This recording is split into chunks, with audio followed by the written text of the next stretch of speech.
Buenas tardes, profesora. Mi nombre es Karen Reyes y les voy a hablar un poco sobre crónica, definición, importancia, características, entre otras. Además de un ejemplo de crónica al finalizar la exposición. Bueno, para empezar, le voy a proyectar una diapositiva de crónica.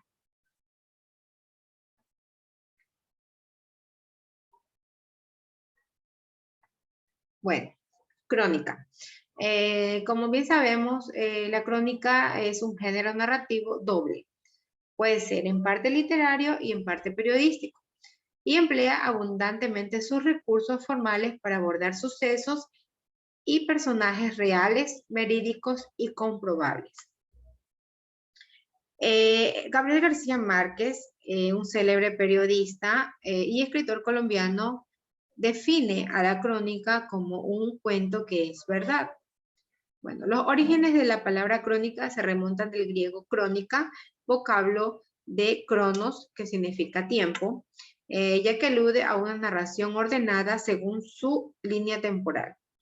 Por eso, en las primeras crónicas se las conoce como justamente relacionado de hechos según su momento histórico o también semejantes a diarios íntimos o a reportajes.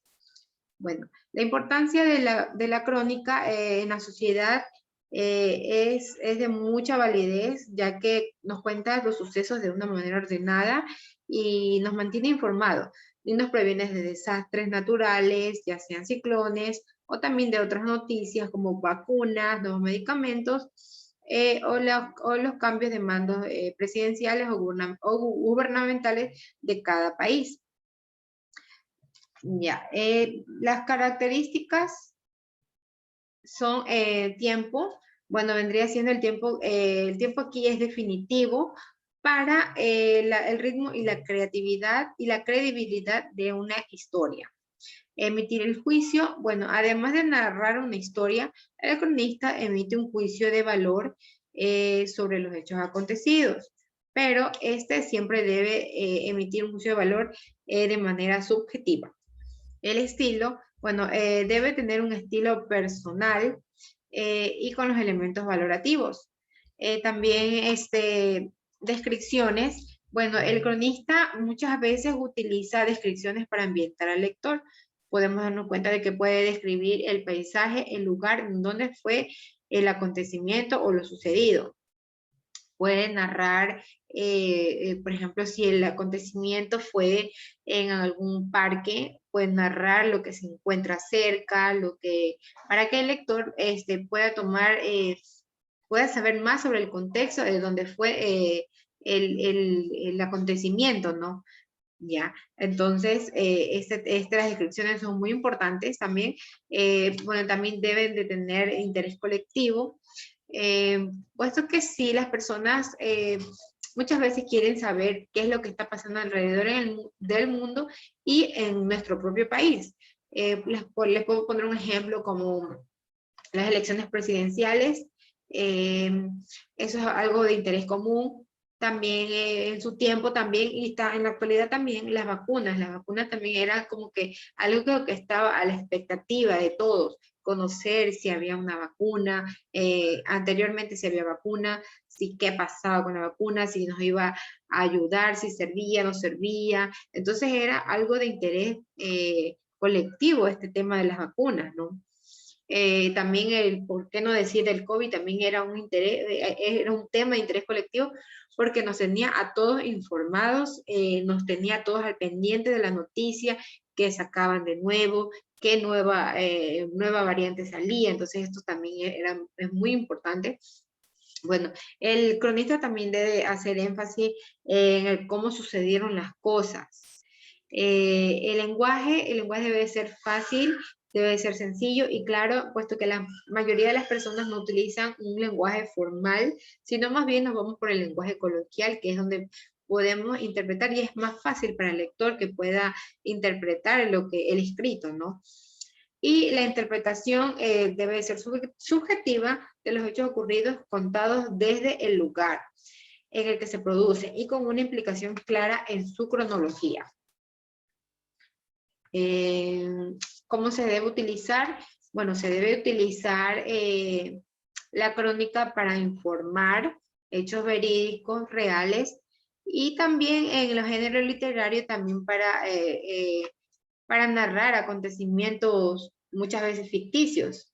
Ya, entonces, bueno, hay una serie de pasos en cómo se la realiza. Bueno, está primero revisar, que esto quiere decir que nosotros debemos de analizar primero toda la información, todo lo que se va lo que se quiere plasmar y escoger las partes más importantes, las partes más relevantes y transcribirlas.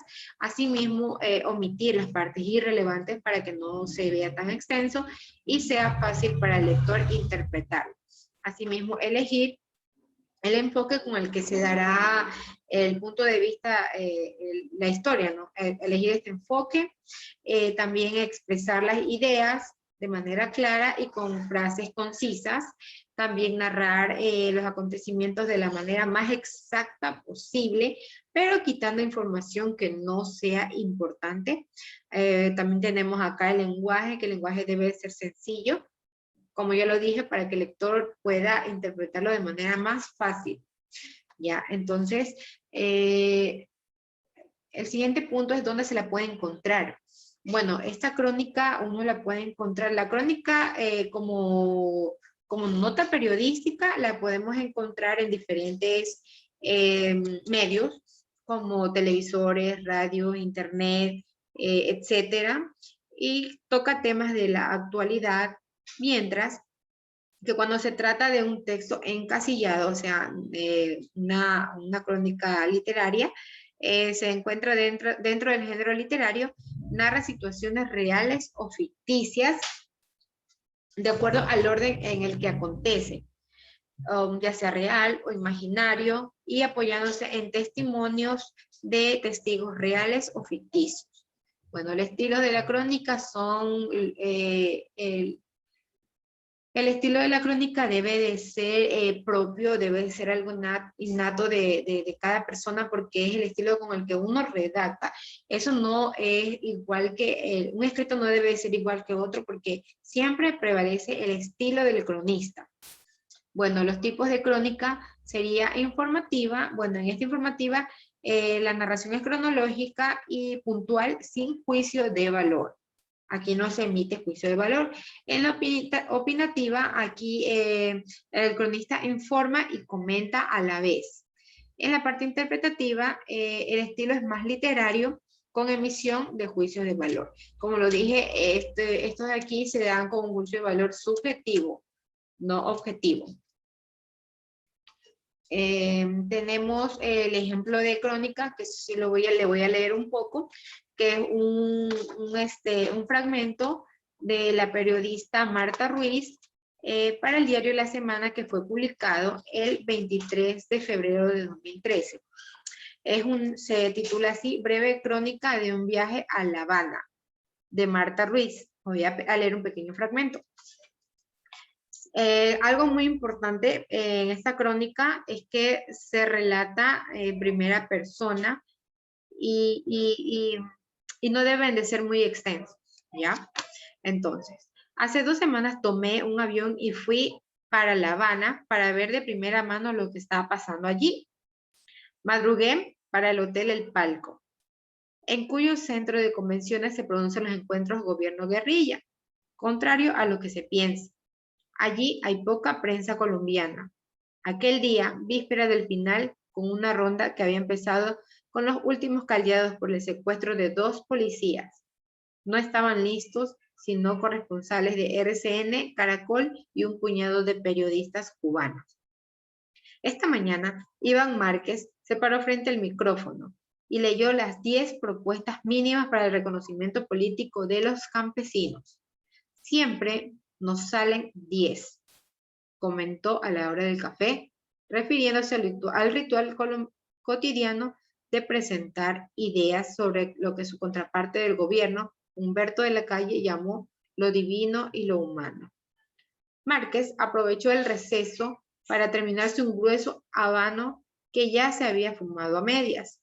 Para entonces no se conocía la foto en la que el jefe guerrillero posa para la cámara en una moto Harley Davidson. y que nos confirmó junto al tabaco que la revolución de marcas no se contrapone en ciertos placeres. Bueno, este es un pequeño fragmento no muy extenso, pero nos podemos dar cuenta que en este fragmento Marta nos hace referencia a la prensa que estuvo allá, yo que tuve la oportunidad de leer más el fragmento, o sea, completo, ella nos indicaba la manera en cómo se encontraba organizada la prensa allá, quienes estaban de manera detallada y desde que llegó al lugar de los hechos, ¿ya? Entonces, ¿qué decían estas personas? ¿Qué decía el gobernante de allá? ¿Qué se hablaba?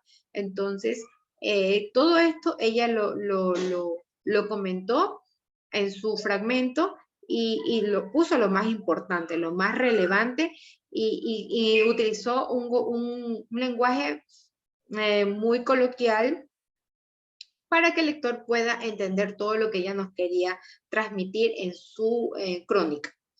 Bueno, esto es todo por mi exposición. Espero le haya gustado. Muchas gracias, profesora.